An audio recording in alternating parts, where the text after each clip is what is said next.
Wildfires on the West Coast have become a continuously devastating crisis, destroying communities, property, and claiming the lives of those caught in their wake. But the root cause of these fires may surprise you. While climate change is a factor, it is also the result of a century-old policy, born from very smart people with well-intentioned ideas that didn't account for the natural cycles of the land. In today's video, we'll dive into how the prestigious institution of Yale created a 1900s fire suppression policy that contributes to the wildfire crisis we face today, and why forest mismanagement continues to fuel these disasters.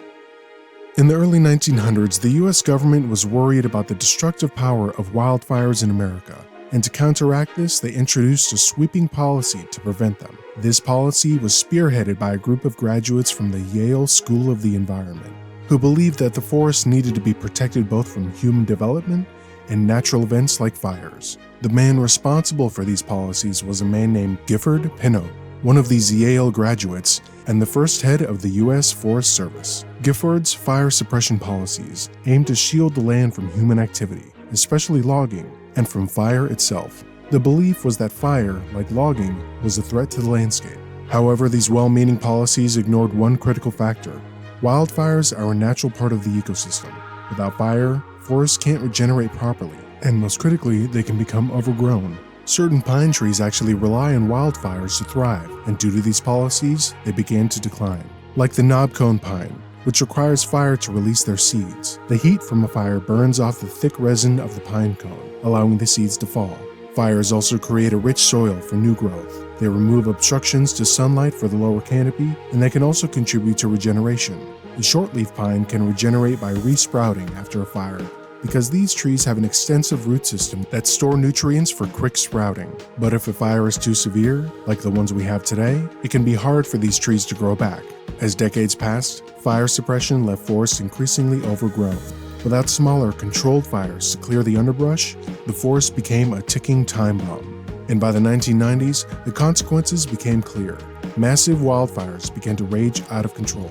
Experts like Professor John Battles from UC Berkeley explained that before the federal government took over, Native American tribes used fire as a tool to manage forests and to maintain the balance of the ecosystem. But because of Gifford and his policies, these practices were not allowed, leading to dangerous consequences. Native American tribes, such as the Yurok, Karuk, and the Hopa, used small-scale fires to clear brush from between the trees and to limit the possibility of an uncontrolled forest fire. This technique promoted biodiversity, reduced overgrowth, and even helped to guide animal populations. But this knowledge was disregarded by these conservation experts, specifically Gifford, who was again the first head of the U.S. Forest Service and the one with the most power to protect them. His disconnection with these practices was due to him studying forestry in France and his idolization of a natural Western landscape that was untouched by humans. Gifford was also a eugenicist, which might explain his disagreement with the Native American ideals and his dismissal of their ancient practices of forest management. While Gifford was a Yale graduate, concerned about the environment, and still hailed to this day as a vital part of the history of conservation, his misinformed opinion led to actions that are causing us problems to this day. It wasn't until the 1960s that scientists began to recognize fire as a natural, necessary part of our forest ecosystems. Pioneers like Aldo Leopold, another Yale graduate, argued for a shift in how national parks were managed, promoting a science-based approach instead of mere protectionism. Leopold's work led to policies that allowed wildfires to burn naturally, but in a controlled manner, like the Native Americans did. And as we learned about the importance of fire, the public started to become concerned about the possibilities of wildfires.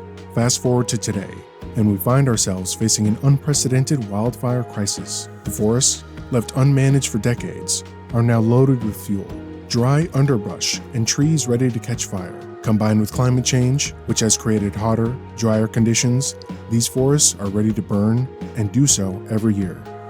Yale's Chad Oliver, who worked on forest management for decades, recalls warnings in the 1990s about the impending disaster. But it was hard to convince policymakers to change course. Even though this program at Yale started the issue, it's nice to see those from the same institution trying to make it right. Now, experts agree that forest management, such as controlled burnings and thinning, is the most effective way to reduce the risk of catastrophic wildfires.